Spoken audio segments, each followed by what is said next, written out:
Oh my god. Anyway, welcome back to my channel, or welcome if you've never been here before. I am Monica.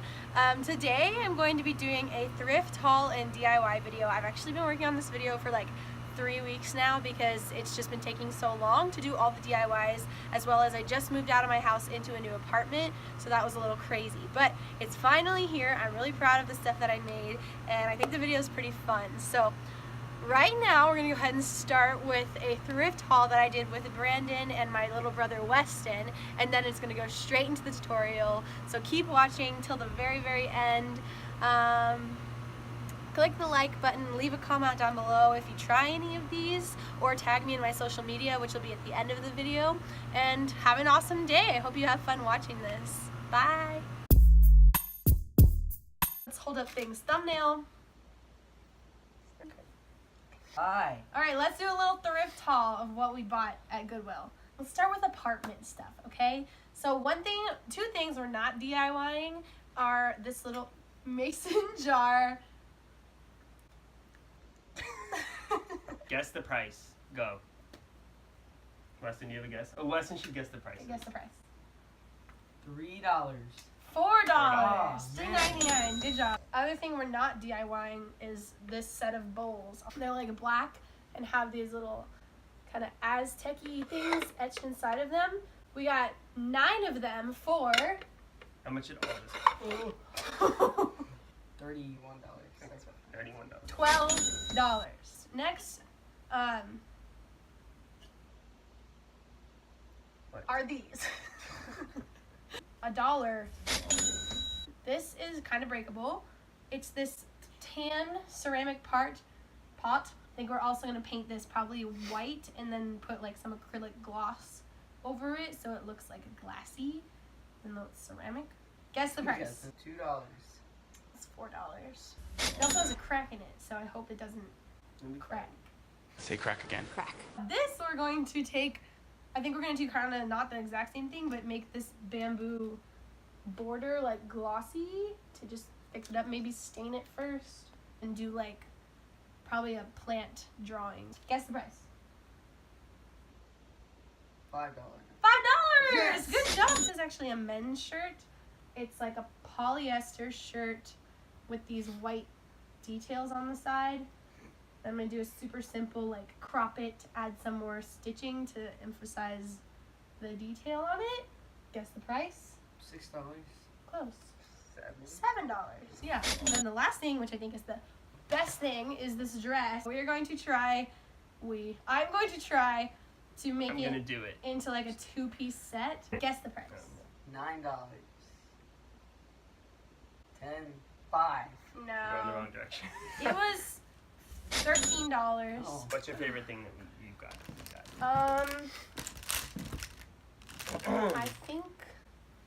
I think it's a tie between the bowls and the mason jar thingy. Squad. That's all for now, I guess. I'm gonna do like the and then hold it on a freeze frame. Or like that. Okay, ready? 1, 2, 3. Nice. Thank you. Yeah.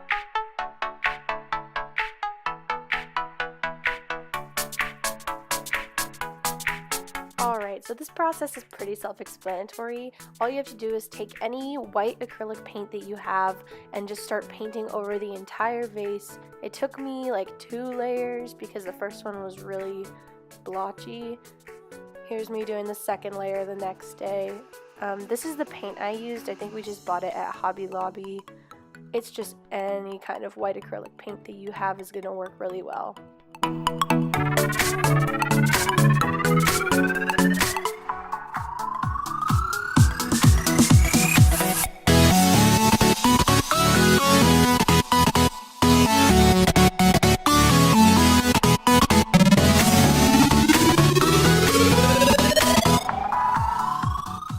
Once you have your 2 layers done, make sure you wash your brush out because acrylic paint can get hard inside of your brushes.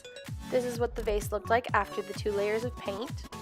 There are some brush strokes on there, so if you don't want those, I guess get like a really good quality brush. I don't really mind it. So the next thing I did was just go onto Google Images and find some flower designs that I liked, which had pretty much the same colors in them, so I could keep it pretty consistent, and I just sketched those onto the white paint. For the actual painting of the designs, don't feel like you can't do this if you have no artistic background. All I did was take the main color I was using, put half of it to the side, and mix that with some white paint so that I had a darker shade and a lighter shade. And this will kind of give that three-dimensional illusion, and you'll see me do that later. But right now I'm just putting the darker shade on all of the leaves, and the clip does jump ahead a little bit, but you'll see the lighter color put on as the highlight. I kind of just put it in random spots so it looks like the sun is hitting the leaves and giving them that rounded shape.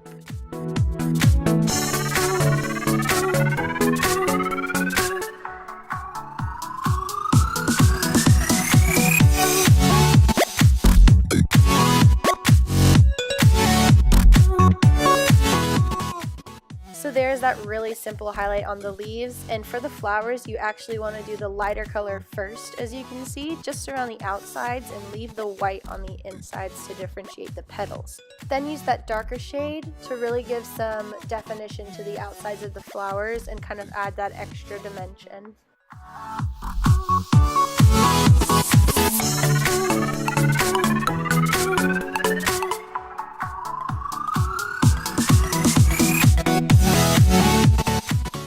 I moved to my room for this part to hopefully give some better lighting, but as you can see I'm doing the exact same thing. That lighter color is down around the edges, and then putting the darker color just barely on the tips of the petals to really bring them out.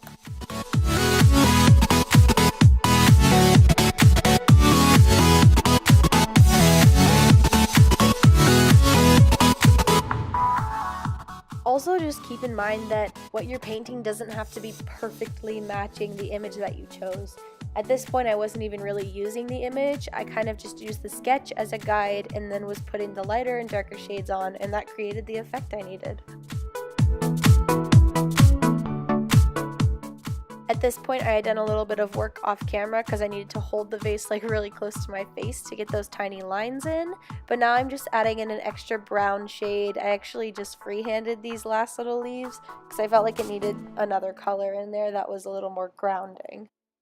And ta-da! It's done! The best thing about painting like flowers and leaves and plants is that they're really, really forgiving. You don't need to follow exact lines or anything. You can just make your own shapes and patterns, and they always turn out looking really cool.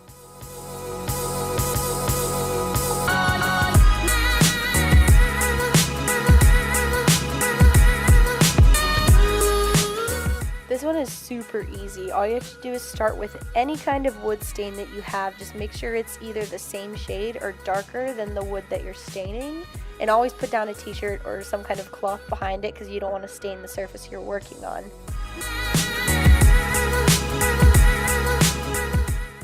This part is really self-explanatory. I'm just going to stain the wood by getting some onto an old rag and rubbing it in really good to all of those cracks and little scratches that are on there to try and give it a restored look.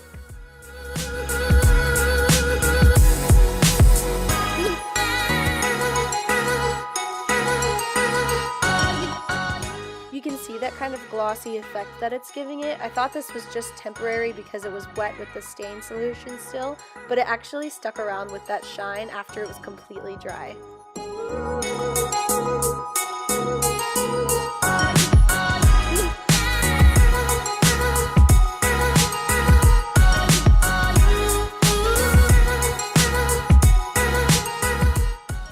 I actually did 2 coats of the stain just to make sure everything was really super filled in, and it actually turned out looking amazing.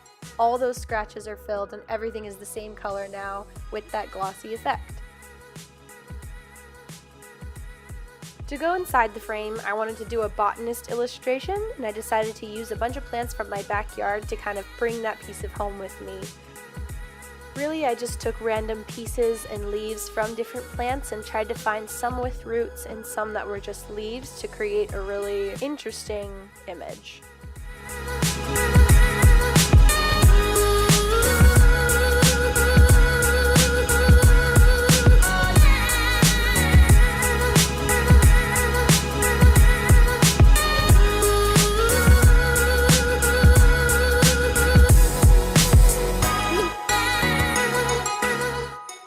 I'm using is actually some thick watercolor paper because we're going to paint it with coffee later, so you want thick enough paper that can soak up that liquid. I just cut it out and measured the length of the frame so that I could cut the piece of paper to fit perfectly inside of it.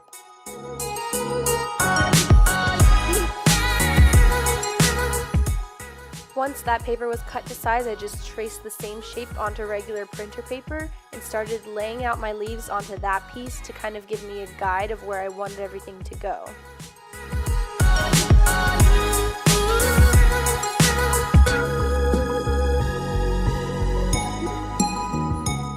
There are no drawing skills necessary for this part. I literally just traced each plant kind of really gently, trying not to move the leaves around too much, and that gave me the perfect outline that I needed to just fill it in with colored pencil.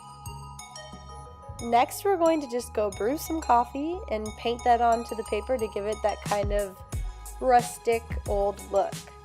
Then I didn't show the first part of colored pencil drawing, but it's the same concept as the flowers, just using a lighter shade of green and a darker shade of green, and then filling in those roots with pinks and purples. Of course, you don't have to do a plant drawing at all. You can buy another piece of artwork that you like, or do any kind of design or really simple drawing and put that in instead. So next, obviously, you just take the back off of your frame, replace the artwork with what you just drew, and then put the back on. However, we chose a frame that apparently was not ever meant to be replaced, so this was a bit challenging for me. This turned out super cool for super cheap, and I'm really happy with it, especially the way that the wood looks refreshed.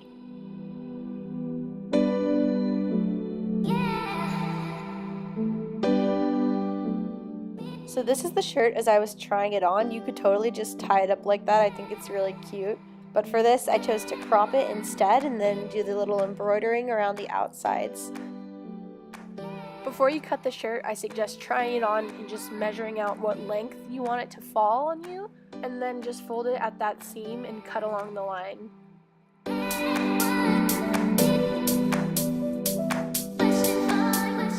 Next, I just took this needle and thick white thread, threaded the needle and tied a knot on there so that I could start stitching.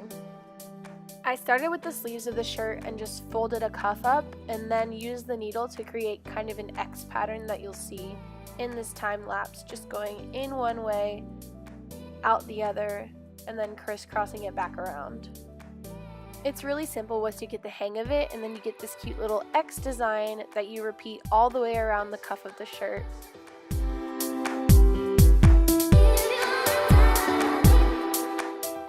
This is one completed cuff, and I did the other one off camera, and I'll show that here. And next we're going to go ahead and sew up the hem of the shirt. Now the way I did this was just barely folded over a little bit of that cut hem and use the needle to do just a single loop around the hem.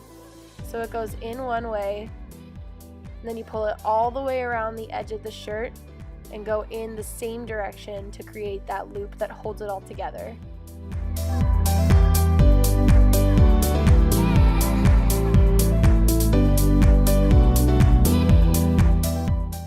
Then I just kept going with this loop-de-loop pattern all the way around the hem of the shirt. It did take some time, but I just sat in front of the TV and worked really hard until it was done. And this is the cool design that you get on the bottom. I really like the way it turned out. It looks very handmade, which I actually like. Lastly, I just decided to do some more details on the collar of the shirt. So on one side I did that little loop-de-loop design from the bottom, and on the other side I repeated the X pattern that we saw on the cuffs, just to add some more details.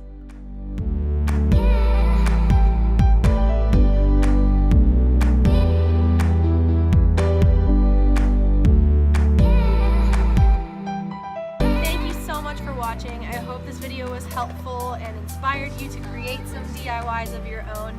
Come here. If you made it this far, go ahead and click the thumbs up button, like this video, subscribe, support me and Bella, and stay tuned for more videos coming very soon. Say bye!